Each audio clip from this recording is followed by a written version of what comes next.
I myself come from a background of domestic violence. My mother was able to leave my father, which is what brought me to Michigan. I think about that a lot.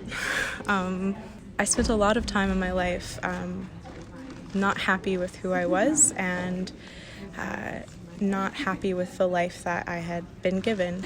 When I started to do my genealogy and look back and understand who I am and where my last name comes from and who my ancestors are, a lot of that really gave me the strength to continue on and enjoy the life that I've been given. Since I was growing up, it was acceptable, and I certainly was born into it. And to a point with my addiction, I perpetrated domestic violence. Sadly, it's one of my greater shames and guilts in my life. You know, an all-encompassing abuse of life due to alcoholism, drug addiction, all those things I've endured, and you know, to see it now, I know where I know where I stand in life now. I started the recovery that I so much deserved, and so it's still there. It's just not a part of my life anymore, but it is because we're talking about it right now. My grandmother was killed by her husband.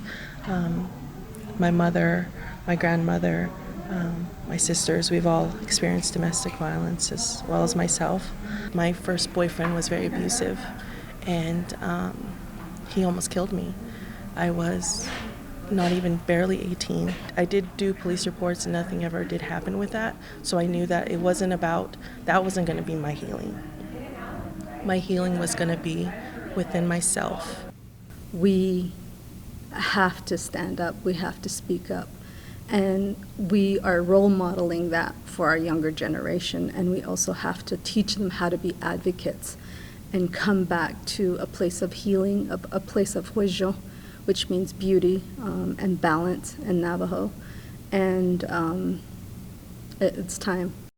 Domestic violence it's a symptom.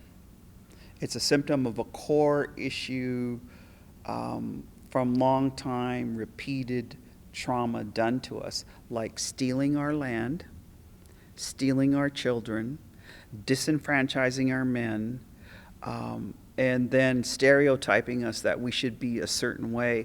All of those they beat you down. And so we're into building back up and then thriving with the resiliencies. Because when you speak your language, when you know your stories, when you can feel comfortable, the good, the bad, and the ugly about talking about your tribe, then you truly are an ambassador for the healing around what's happening with your tribe.